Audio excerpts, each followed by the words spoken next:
In beach volleyball, it's important to know who you should block and who you shouldn't. We're going to show you how to score more points and make sure that you're not wasting energy and court space against the wrong players. So let's talk about defensive tactics and who you should block and who you shouldn't in this video.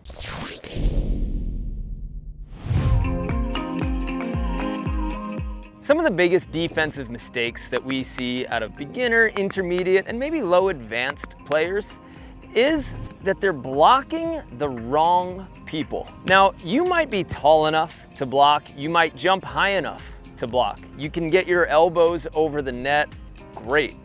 But are you wasting your energy, wasting your height, and making it harder on your defender just by blocking certain types of players? The answer is absolutely.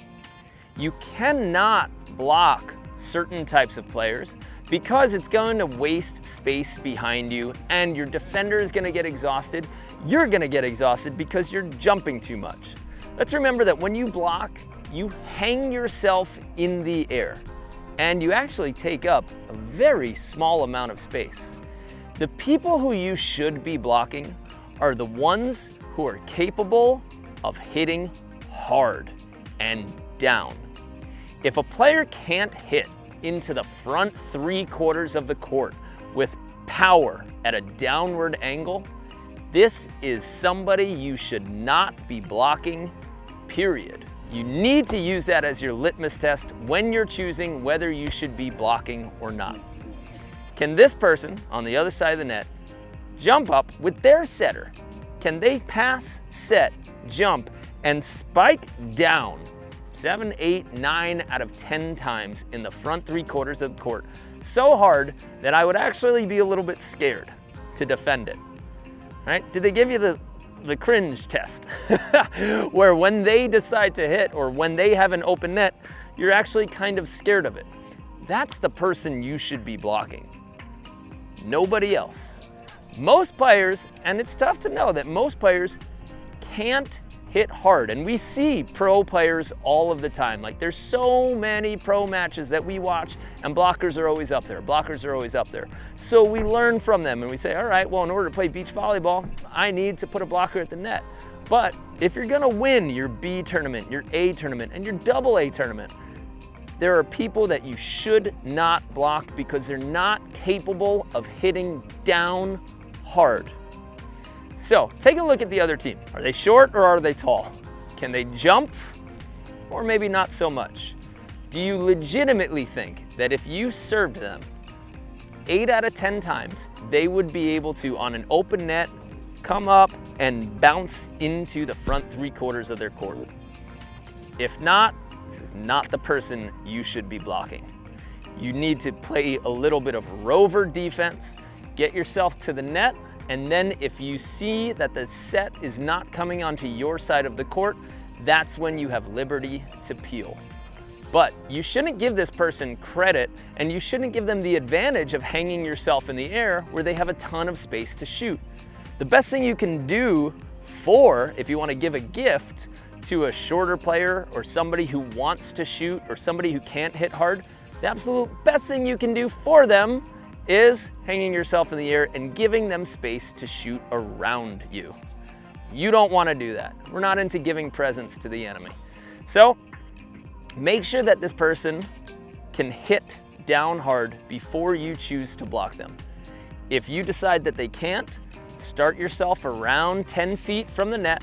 Make sure that the set doesn't come over the net first, and then you can peel and play defense. Now that's physicality, that's their actual ability.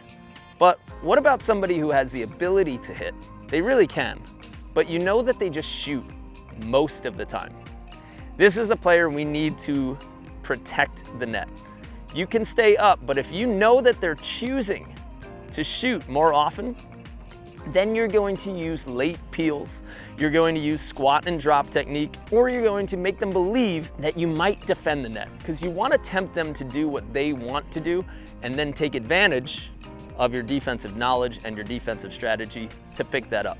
So if somebody is shooting against you, high line, cut shot, all of the soft shots, making you run around and your defender can't get a touch and you can't get a touch as a blocker, well, then it's your turn to start peeling. Get out of there and play ground defense on them.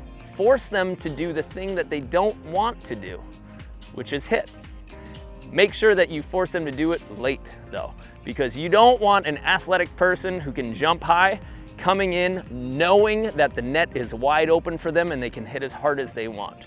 You want to give them a little bit of hesitation, so make sure that you peel late enough to play defense there. Now, a lot of times when we peel or we don't block, we don't get a dig or a touch on every point. So you need to just ask yourself some honest questions. Were you able to get a good touch on the ball? In other words, did it hit an entire forearm? If you were able to pretty calmly and without any fear that somebody was gonna hit you super hard, were you able to get at least a full forearm on that ball? If they get the kill, but you had a good body part on the ball, that doesn't mean that you should put a blocker up all of a sudden. It doesn't mean that the ball's moving too fast for you, or the next answer should be put a blocker up. It means you did something really, really good. So if you get one full body part on the ball, your job is to dig it. You have to be able to make that play. Don't immediately convert to, oh, well, we just need a blocker up. No, you don't. You just need to make that play.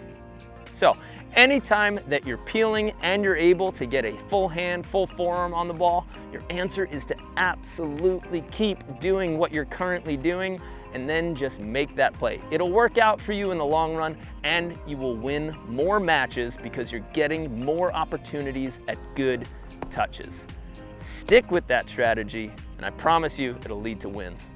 In the comments around this video, I'd like to hear from you. And I want to know if you think that your team or you are blocking way too much or not enough. I also want to know, and here's a little curiosity thing, at what level you think you should start blocking or you need blocking to win a tournament. Is it open, AA, A, B, double B, intermediate, or beginner? At what level do you need a blocker to win a tournament? Let me know in the comments below.